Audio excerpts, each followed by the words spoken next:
El Corazon are unbeaten in their first two, and Estepona is yet to win. Both teams seem to not concede many goals, but however they do not score often either. Nepo with the first chance of the match in 27 minutes. Tibar, the El Corazon B team head coach, talks about he likes the counter-attacking play and some of the pressure he's able to put on the ball against the opposing side. Estepona are still struggling on offense to really get anything going. And this is one of the reasons. Nepo is taking a pot shot from 25 yards out, and it's only the top of the crossbar, 58 minutes in. There are hardly any opportunities created in this entire game. It will end 0-0, and this came from a goal kick where De Castro, with his athleticism, blitzed down in the 79th minute, cutting it back for Emi. And the usual suspect of Berlanga is to get at the end of this. However, he's offsides. And again, 0-0 for both teams. From the beginning, this looks like it's a total mismatch. Socuellamos got obliterated at their last weekend, and Atletico Madrid obliterated an opponent in the weekend before too. So this seems as though it would be rife for another annihilation. Atletico Madrid clearly had the better quality on the pitch, and that is really evident in this passing play here, as you can see. But it's even more evident that the midfield, particularly Delgado, gets his second yellow 22 minutes into the game, gets sent off. Throughout this game, Atletico are going to develop a strong possession, over 70% throughout this game. Quite drastic. But Socuellamos are happy to just sit back and at least not concede a goal. And that's basically the entire theme of this game here, as Atletico are going to try and break the Turtles back here. Cueto just barely misses. Not long after that opportunity you just saw, Atletico Madrid are going to continue to press and move the ball around Socuellamos' defense here. Mini going to be switching the ball over to Martin. And Martin is going to be laying that off to Diaz. A quick cross in, and Moreno thinks he is able to finally break down that defense so stubbornly, but it's disallowed. The flag is up. Offsides. The pressure that is being built upon the Turtles' back here, and the buses that are parked in front of this goal, they have to catch them on the counter now.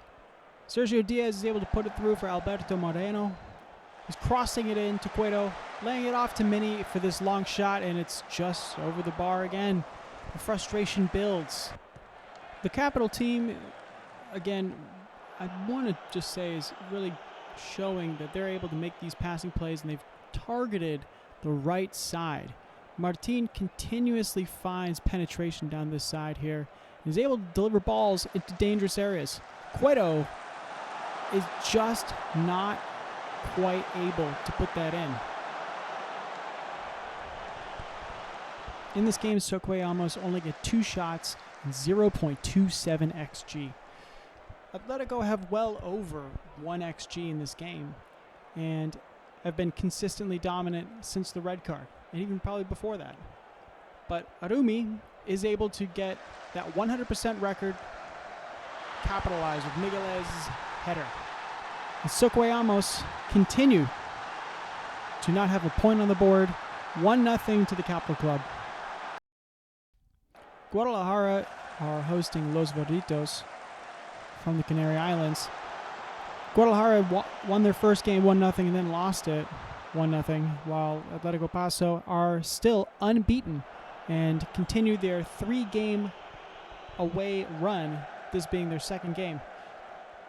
Oscar fouls Thompson in the box to start this game in the 26th minute, and Montclair is going to be able to step it up.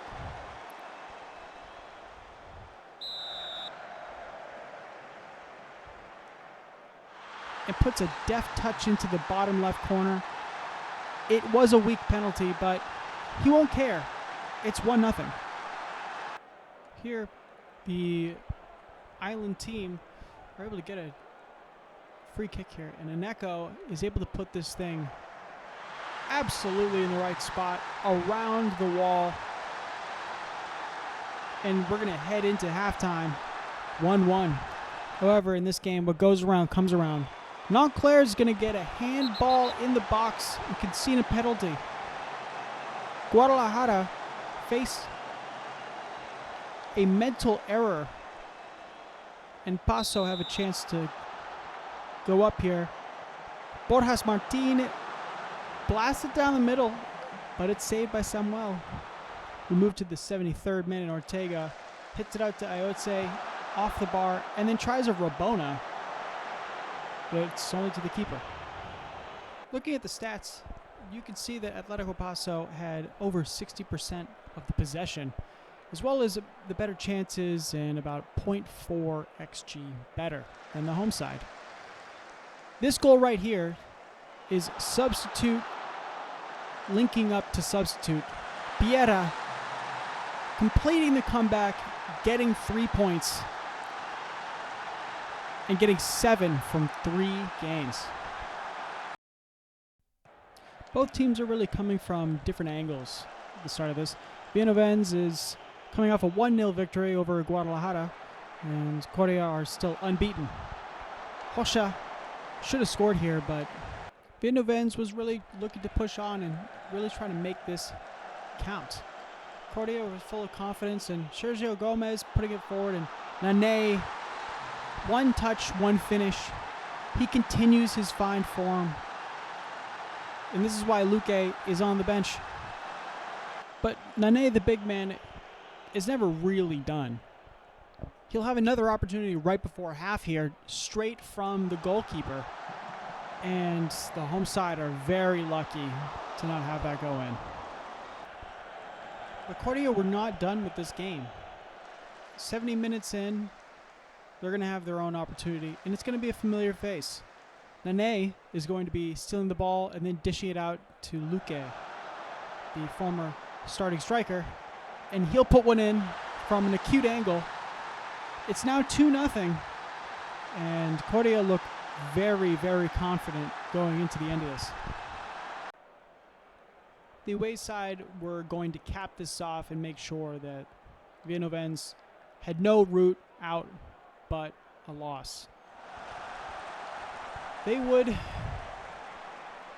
feed the giant again, and honestly, it's going to be worse than you think it's going to be.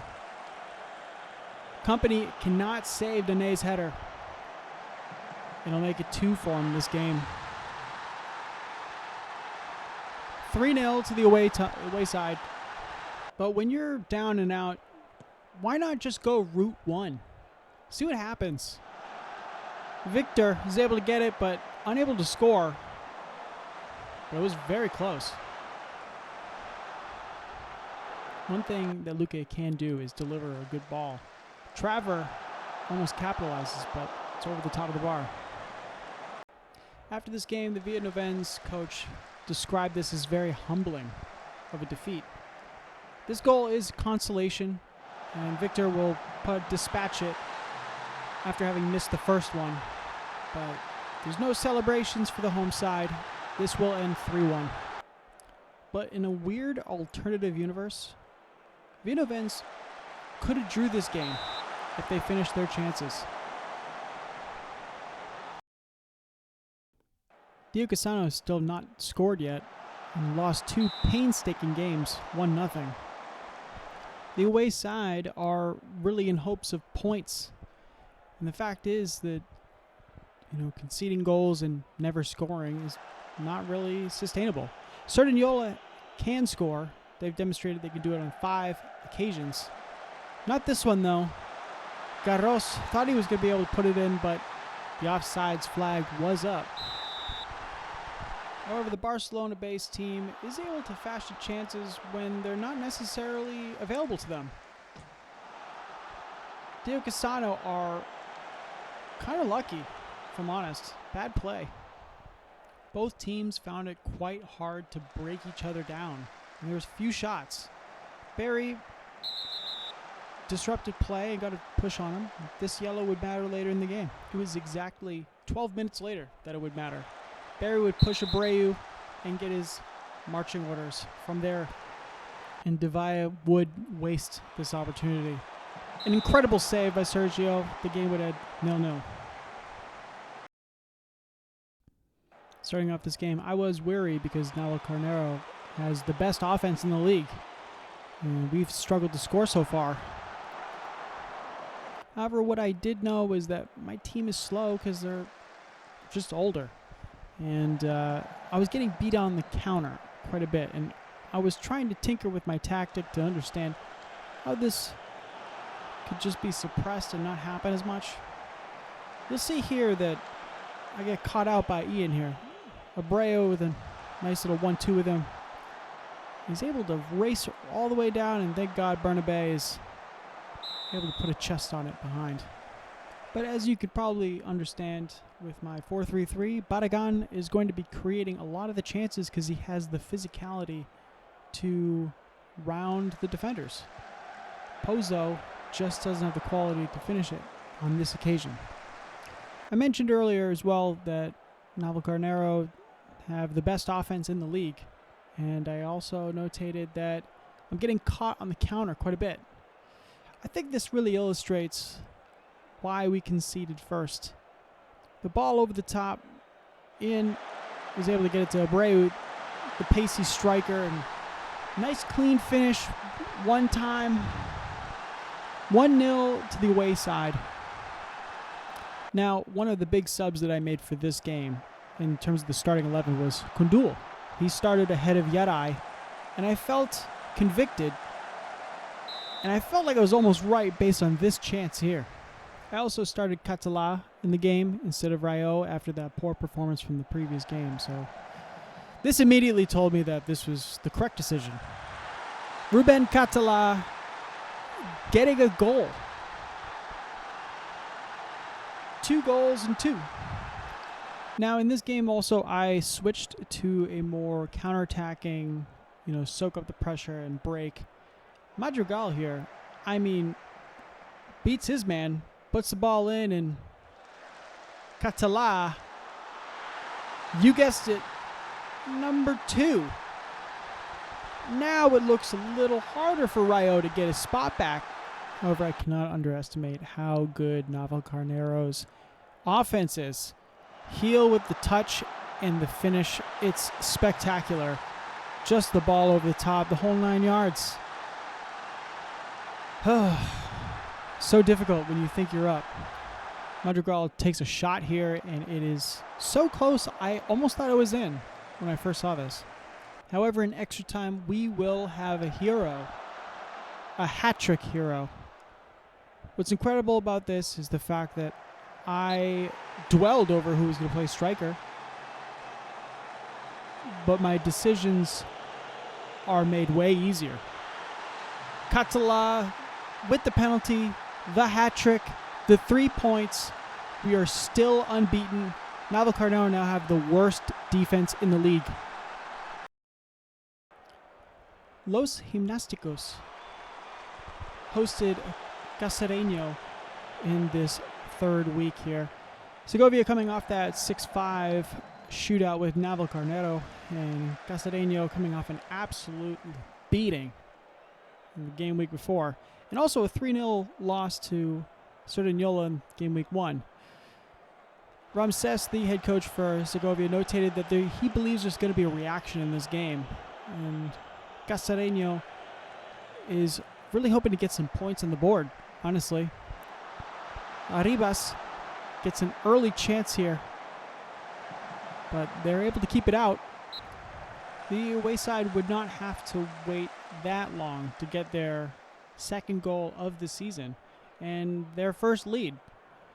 Here you can see there's a nice slick counter passing play, and El County gets through to Grande and finishes very nicely. The team from Extremadura is now up in Segovia. Segovia were not going down without a fight. We're deep into the second half. It's the 76th minute, and the game is without much excitement. To waken the crowd, Llorente cracks one off the underside of the bar, but it just doesn't go in. But Cacereño are going to get their first 3 points of the season here. This is the last highlight as Clausi almost scores and Pagla is lucky to get a save on it. Segovia 0, Cacereño 1. Don Benito come to the capital after beating the snot out of Saqueamos.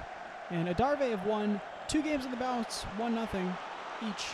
But they didn't really deserve to win.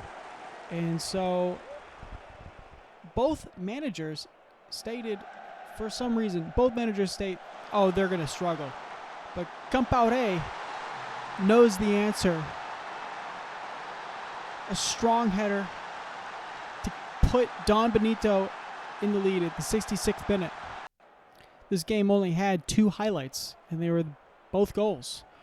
Don Benito will score here with Fran Perez. And this will be a win on the road for Don Benito. The Capital Club has now come back to earth after 2 undeserving victories. Leganés return home after their loss on the road. And Melilla are opposite of that. They won at home, and now they're back on the road. Coyondo hits it late to Zekri on the back post, and Salcedo could not save it. Leganés start this game in the 24th minute with a goal. Melilla are one of the stronger sides, on paper at least, and they are seemingly getting destroyed here. Aguirre is going to be running down the right side and getting a cross in. Dorian Jr., easy header over Moises. It's 2-0 at 25 to 26 minutes, and the African side find themselves staring at another loss on the road.